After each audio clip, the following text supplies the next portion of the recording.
The narrative. The narrative. The narrative. The narrative. The narrative. The narrative. The narrative. Changing the Narrative, an initiative powered by OVG. Hello, beautiful people. Welcome to another episode of the Changing the Narrative podcast. With me, your host, Kwabena. So, the podcast is created to increase Ghanaian and African cultural patronage through conversations aimed at shifting our mindset for the better.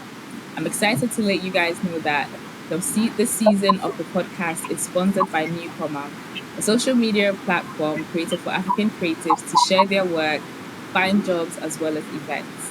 On today's episode, I have the amazing Kwabena Osei Asare, who is from Scolpta, with me, and we'll be delving into a bit about Scolpta, their amazing initiative, which is called DesignTheNext. So without further ado, I'm going to allow Kwabena to introduce himself. Hi, Kwabena, how are you doing?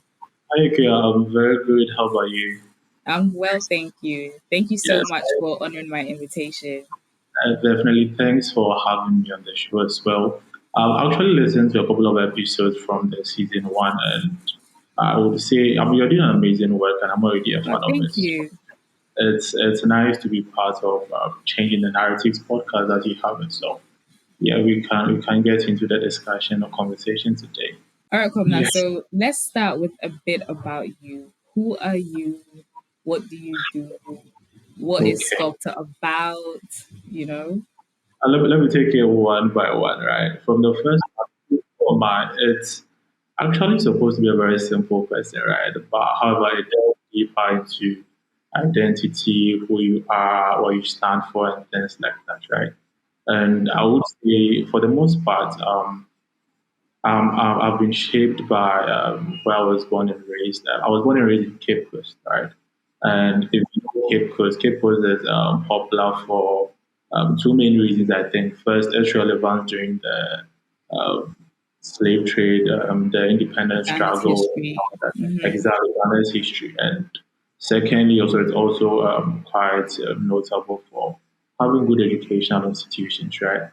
So, being raised in such a town, usually it's commonplace to walk into a street named after a particular independent, how do you call it, activist or nationalist or whatever, right? So, people like Castley Hayford, John Mensah Saba, and all that, right?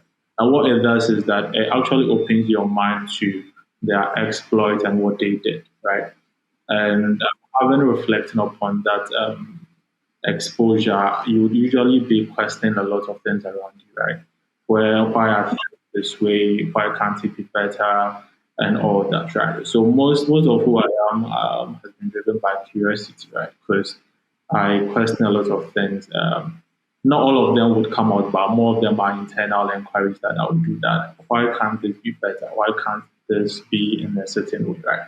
So that quest for doing more, that quest to find much more deeper things, actually defines who I am for the most part, right? And that has guided my working life, that has guided my personal life, if there is anything like that, right? So for what I do now at Scolpta, which is a strategy and brand design agency based here, we work with founders at various levels, right? Be it startup, MSMEs, international corporations, and all that. And I lead digital and impact, which is basically analyzing the digital touch points that our partners and clients can be leveraging to reach their customers, their prospective clients, and all that. And as well as DesignTheNext, which we'll be talking much about in the conversation. I lead that initiative as well. So yeah, basically that's who I am and what I do mainly. Yeah. Amazing. So let's get straight into it. The initiative under Scolpta, which is DesignTheNext, it's an initiative which I'm quite interested in because I love what you guys are doing. I mean, it says it even in your tagline, which is, I think, correct me if I'm wrong, but it's moving changemakers by design. Exactly. And I find that to be pretty intriguing. So I would like to know, first of all, why did a branding agency decide to come up with such an initiative and, yeah, let's start from there. Why did you decide to come up with such a I mean, the reason or how this all came about has a very interesting story. So one day in the office, right, I think our lights went off, right? The whole community. You know how sometimes the power supply is a bit erratic, right? So it was one of those days, and I mean, what that meant is we weren't having access to the internet. Our laptops were off and all that, right? So we just had to have a normal conversation and all that, right? And it came up that beyond the work we do every day, that is working with our clients and partners and all that, what else can we do? How best can we use our creative interest and passion? How best can we leverage that for a greater good and all that, right? So ideas came in that, hey, we should rather consider a social impact project, right? Where we can be part of the change maker, they can be part of doing good in society, right? Which many businesses claim to do that. However, I mean, I don't think all of them walk the talk, right? So we wanted to be part of the companies that are actually walking the talk of driving change and all that. And this was somewhere last year. So we took off right after that because we believe in the fact that you don't have to wait for the perfect condition at all times to start, right? So sometimes you start from wherever you are with whatever you have, and based on feedback and based on how things go, you can always build on it. So yeah, we took off last year, and this year marked the second year of having an impact project, and it has been a good journey. I mean, I would say so. Yeah, thanks for taking notice of that and all that. Yeah. Okay. So now that you've told us how it came about, can you tell us exactly what this initiative is about? Okay. Okay. What exactly it's about is the fact that we find ourselves in the midst of a community where people are left behind, right? Whenever we talk about driving change and all that, we usually see it from a sort of charity perspective that, hey, at the end of the year, we go and give them rice, oil, and all those things. Right? However, these things don't really last longer, right? Because after the people are done consuming whatever you give them, they come back to their normal state, right?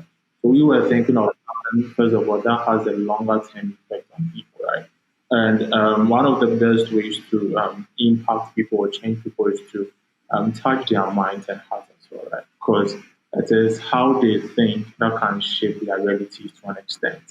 So we're looking at which unconventional approach or which different approach can be used, right? People use various approaches and all, but we wanted to do something that is more hands-on, something that is very experiential, something that wouldn't take much for them to feel involved in all that, right? So we do things like doing coloring, doing sort of DIYs and crafts and all that. But all of them are around thematic areas, right? So as they engage in these activities, they are also learning social skills like teamwork. They are learning skills like how they are able to work on their own, how to use their imagination, how to be conscious about the things around them and all that. So it's the approach that we are going with, at least for now. And so far, I mean, we have seen some decent strides, right?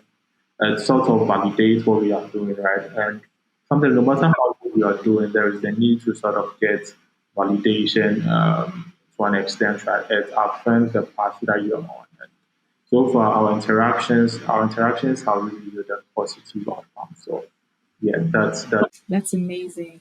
I mean, I know you have mentioned that some of the programs under this initiative are like DIYs and whatnot. What would you say has been a very impactful program since you started this initiative? So, as I mentioned earlier, we started last year, right? And last year was more of sort of piloting it to see, first of all, to test our capacity to do it, and second of all, to have sort of a working model, right? That can be scaled. So, having built on that last year, this year was actually the biggest of event that we had. and our focus was on sustainability, right?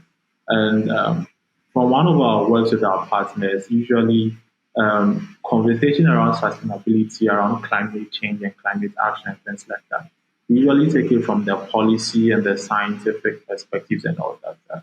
However, we observe that sometimes, or if not most of the times, we leave out the young people in an underserved community who would bear the brunt of our actions or inactions today. So our focus mainly this year was on how to inculcate the habits and practice of reusability, recycling, managing waste and all that. Like, how do we incorporate, how do we break it down to the level of young people, right? So we partnered with a public school, Neokind Basic School, which is in Accra. It's here in Accra, right? And our reason for choosing that school is that, first of all, the school is coming from historic legacy, which is very limited, right? It is right closer to our school.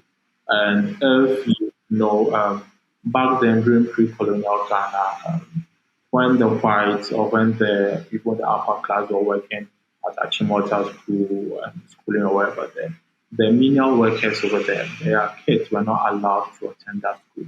So a public school was set up around them for the kids of cleaners, drivers, all those doing those menial works for their kids to attend, right? And over time, the school hasn't received much support, right? It's a systemic issue, right? That public schools generally here are not being well supported and all that. So we sort of partnered with the school.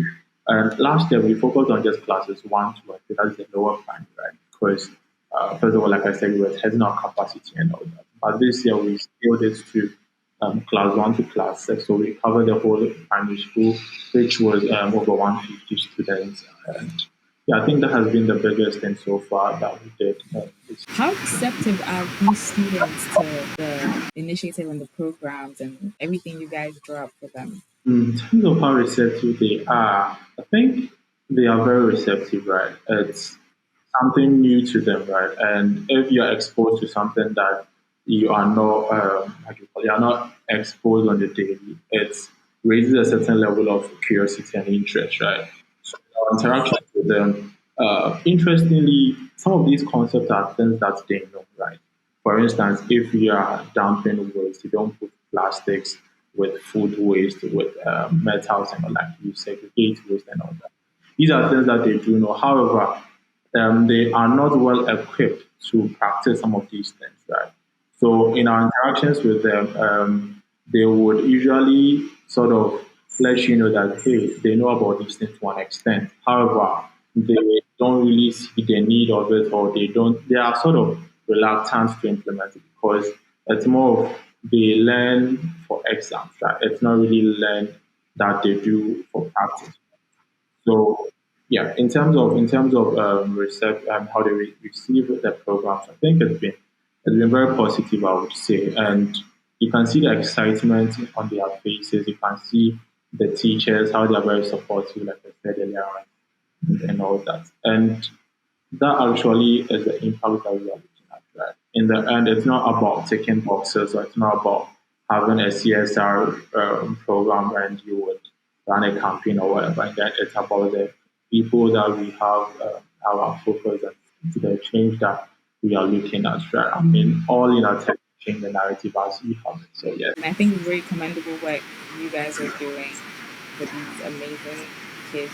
I would say, or let me say, is sustainability the forefront of your initiative or the programs that you draw up for these kids? Because I think the one I've seen, like you mentioned, you guys had a program which was sustainability driven. So I just wanted to know is with regards to Design the Next, is it just based on sustainability programs or events, or there are other topics in which you guys would like to design these, or let me say, train these amazing young kids? I think for now we are sort of having a thematic approach, right? Where for every year we pick a focus, right, and develop an initiative or develop an event around it. And like I said, this year was on sustainability. Next year, even if it's going to be under the same theme, it will be through a different approach, right? Because, like I mentioned, we are looking at all creative ways as possible to teach or to interact with some of these young people as well. So it will be multifaceted at some point, right? But for now, I mean, I think building it gradually would also make it last to an extent. So we are not in haste to look at so many angles as possible, but if need be, yes, as the initiative scales, we definitely get there. So if somebody wanted to partner with you, or if like, are you open to partnerships from like individuals, from companies, and what's the process like? Okay, yes, we are definitely open to partnerships, right? Because first of all, we can't do it all alone, right? Some of the problems that we are sort of tackling are very systemic, right?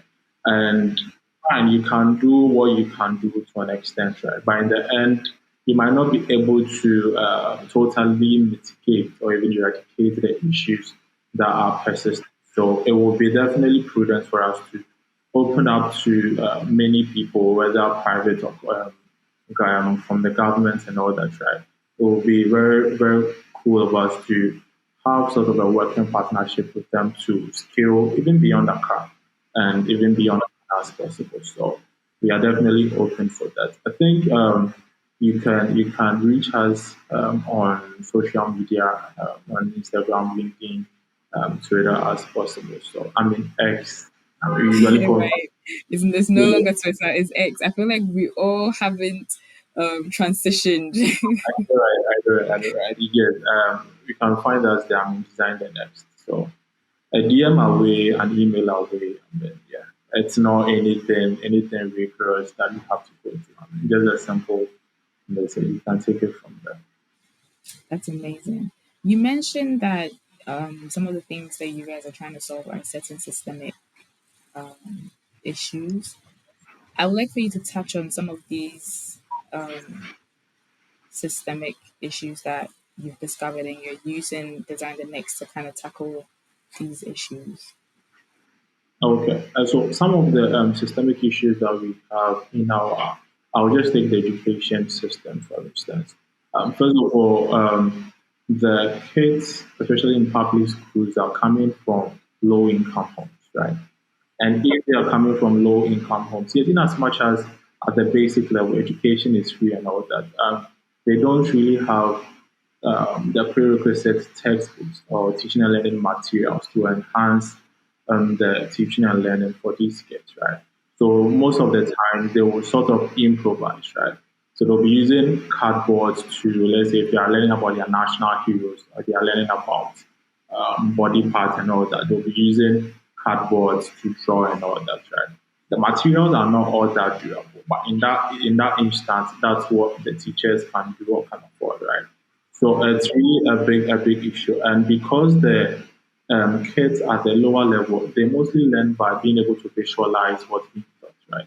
Else it will just be theory, will just be lecture for them, and they might not really grasp what they are supposed to do, right? So in one of our engagements with them, what we did was to redesign all their teaching and learning materials using materials that would last, like a board instead of just a cardboard, using how do you call it, materials that can, for instance, if they want to make a 3D representation of whatever they are learning, they can see things like that, right? And it helps, right?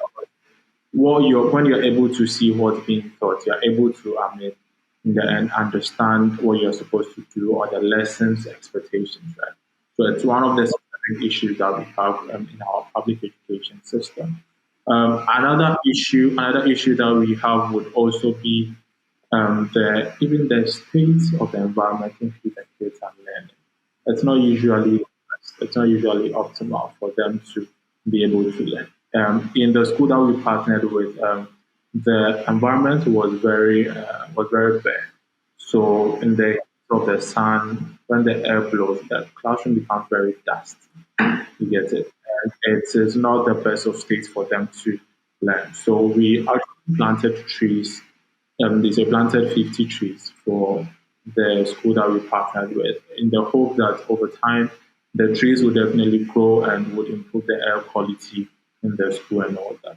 But these are some of the things that we are doing in our own small way as possible to um, move the next change makers as possible. Because you're also operating under the thinking that change makers can be found anywhere, right?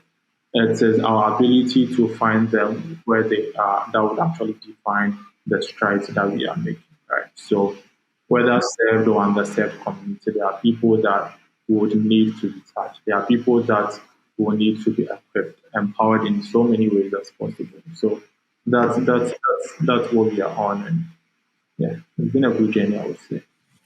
Hey guys, I'm actually really excited for this season of the podcast to be sponsored by Newcomer because I personally use the platform and I've also been an avid follower of their journey because I really do think that it's a game changer for Black and African creatives. Okay, let me tell you about the platform for real. So, Newcomer is a social media platform for Black and African creatives to share their work, find jobs, as well as events. The platform has amazing features that caters to both creatives and businesses.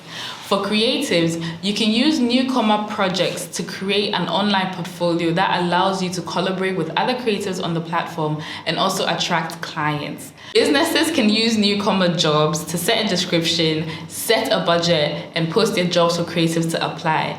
Businesses can also shortlist and discover talented creatives directly on the platform. An exciting new feature that's coming up is Newcomer Events. This feature allows you to buy and sell event tickets directly on the platform. Newcomer is building an amazing community of African and Black creatives. To join this amazing community, sign up on newcomer.com or download the app on the App Store or the Google Play Store. And don't forget to connect with me on there. No, that's actually really amazing because, you know, you would actually go to a place like the school you were talking about, whereby the place is really bare. And so when the wind blows, you know, it gets dusty and all of that. But I think it's very, again, commendable. And I'm trying to look for a word for this, but I think let me just go with commendable. It's very commendable because, and also the thinking behind, okay, let's plant some trees.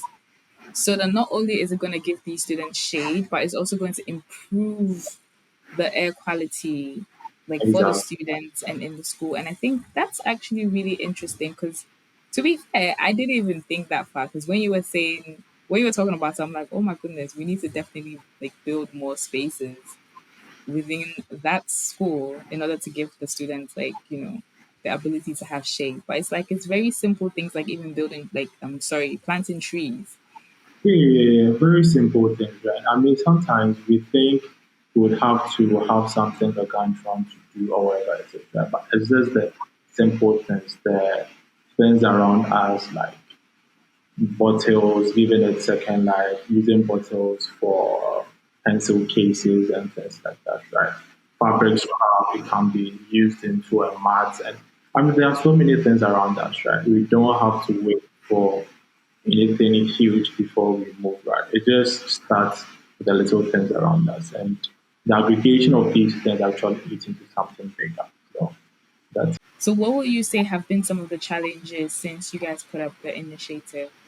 okay. Some of the challenges I would say, first of all, because we work on our first and second project was in a public school, going through the regulations, right? You need to get permission from GES, the municipal assembly, and they have their own chain of offices that you have to go through. And sometimes they make it seem that they make it much more difficult, right?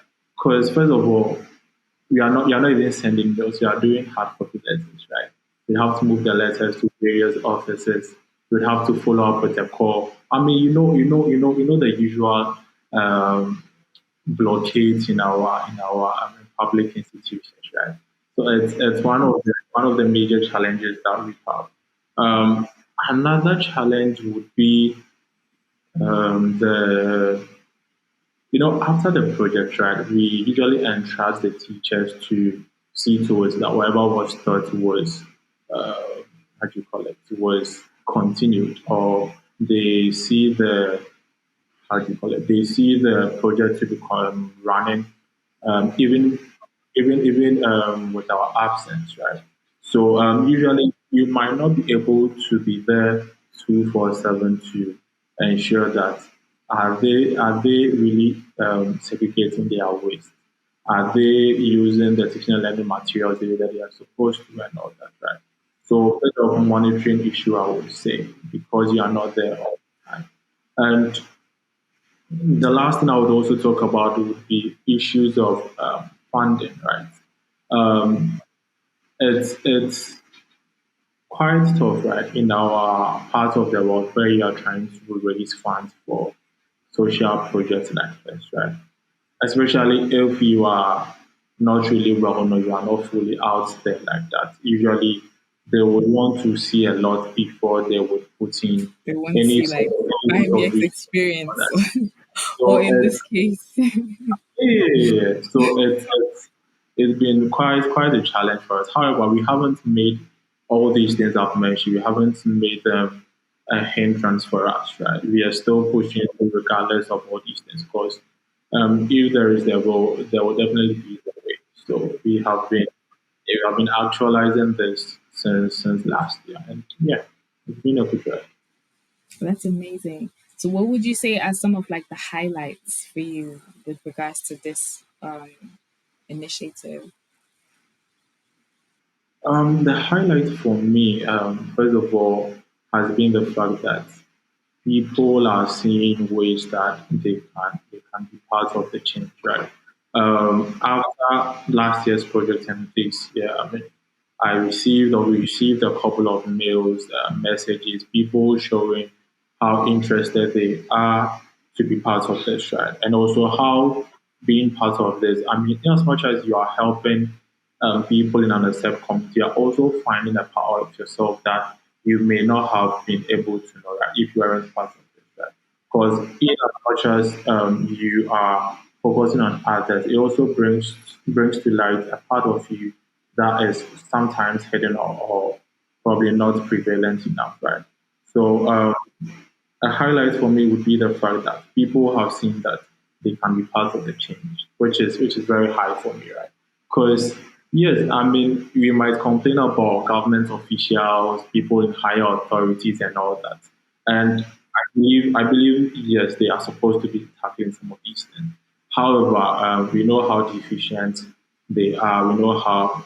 I mean, sometimes it's just sheer wickedness or incompetence or whatever it is. I mean, you can have a whole list of reasons why they are not doing all these things, but what are you doing? What am I doing? You get it. We all have a role to play in one way or the other. So yes, as much as we will constantly want to put pressure on the necessary authorities, we can also do something in our own little corner as possible. So Amazing. that's yeah. That's really amazing. Um, so usually what I do on here with my guests is to play a game of this or that. Yeah, yeah, I think I saw that in some of the previous episodes. Yeah. Yeah, and I've been sitting here trying to like rack my brains. How do I go about this with Kwabena? Because he said he's into branding. And I'm like, ooh, do I do a branding edition? Am I well equipped enough to like, Yeah, we know can some try. of these branding things? Ah, What do you say? yeah, we can try. Maybe you are well equipped enough. I mean, We can try. We can try. If I see I'm struggling, we'll just do like a general knowledge one. that's fine. That's fine. Okay, so we're gonna play a game of this or that, but it's gonna be the branding edition. Okay. But let me make it branding advertising just to kind of cushion myself with more options. That's fine. Okay, okay. So we're gonna begin. Would you pick um, hmm, copywriting over community management? Copywriting over community management. Yeah, over social Um, media community management. Let me put it that I way. would, I would, I would go for community management, right? Because copywriting would just be probably a chip of the bigger block, right? Where as you manage communities, as you interact, handle more accounts, you definitely be writing copies and all that. So I would put copywriting under part of the checklist for community management. So I don't know. Okay, that's not bad. That's not bad. That's smart. Okay. Would you pick traditional media over digital media? I would take digital media for now, right? I would on some scenarios I'd also pick traditional media. But digital media now, of course, I mean, I think internet penetration in Africa and Ghana for that matter is increasing, right? So what that means is people are having more access to the internet, right? So it would be I think a no-brainer to prioritize that. However, the rate at which we might expect it to grow is not that over the top, right? So you can't also totally do away with traditional media. Of course, we have very significant following of people who still do their radio, who still do their newspaper, who still do their TV and all that. So yeah, think I think a blend of both will be. We're supposed to pick one though. Yeah, I'll pick digital media definitely. So because I see it to be the future. So Okay, amazing.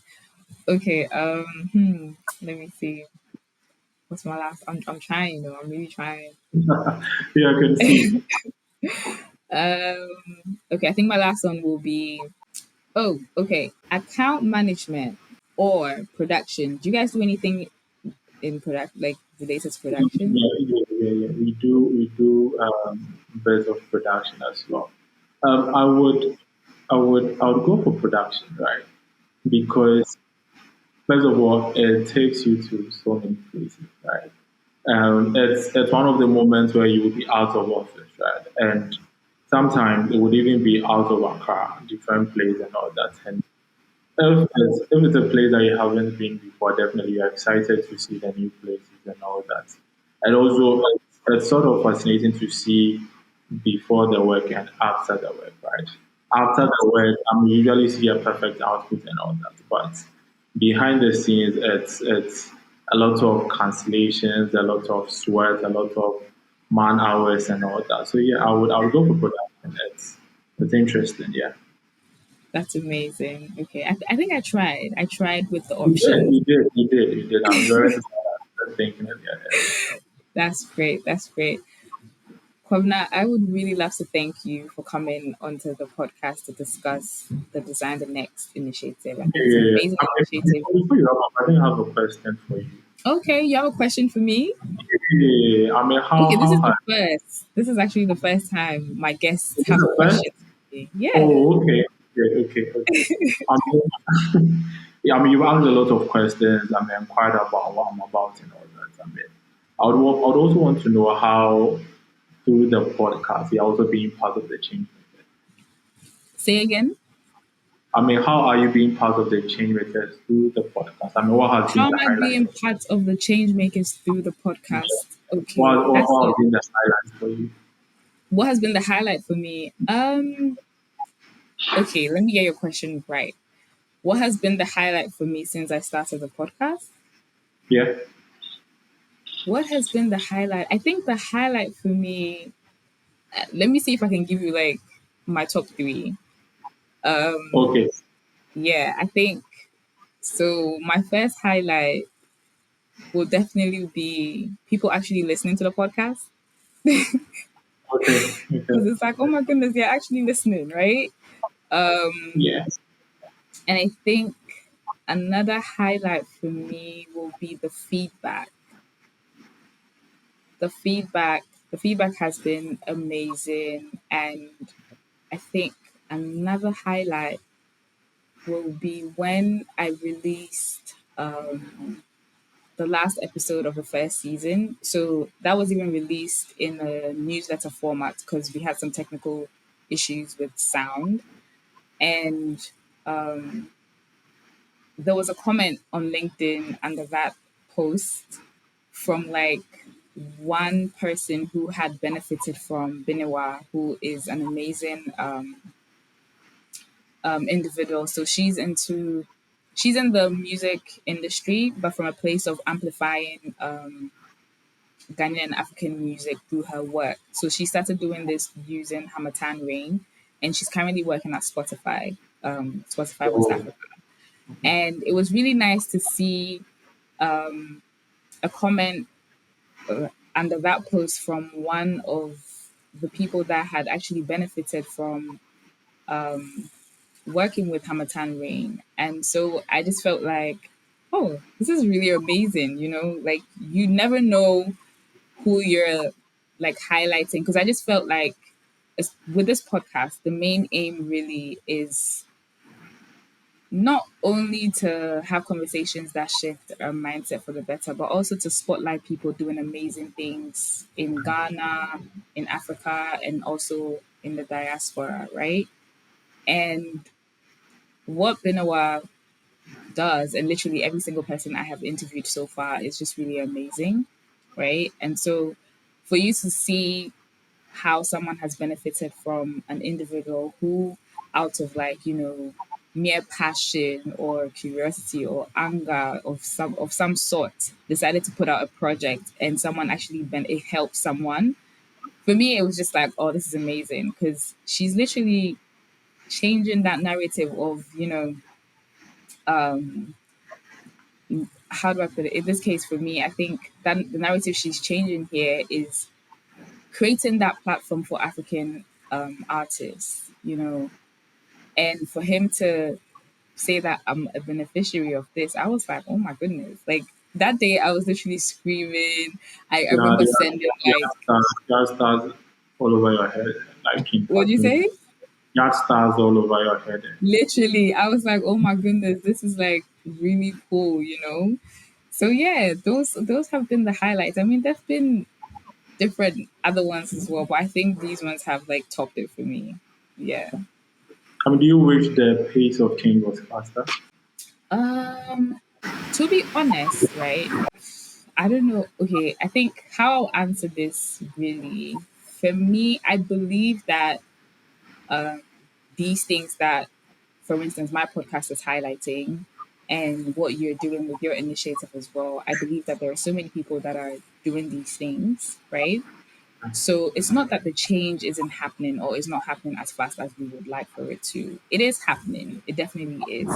But I just believe that we need to keep hammering or creating the awareness on this change for it to be more visible and not just in the circles that we know of, right? Because I feel like if it's more visible, it becomes for it becomes more, should I say, commercialized rather than it being like a niche thing, right? Or rather than it being like, oh, these are just a group of people who want to do something to like change a situation. But if we're being very honest, like we're not the only ones doing these things. However, for me, it's more so of we just need to keep amplifying these things. We need to keep putting this more out there in like through the media, because the media highlights what's it called? What is going to highlight? Like, let's be real. It's Entertainment true. is taking the forefront, which there's nothing wrong with that. It's completely amazing, but it's also good to like highlight these things and people that are doing amazing things. To what's it called? To help a situation or like to change a policy or something. Something great to like propel us to become better people.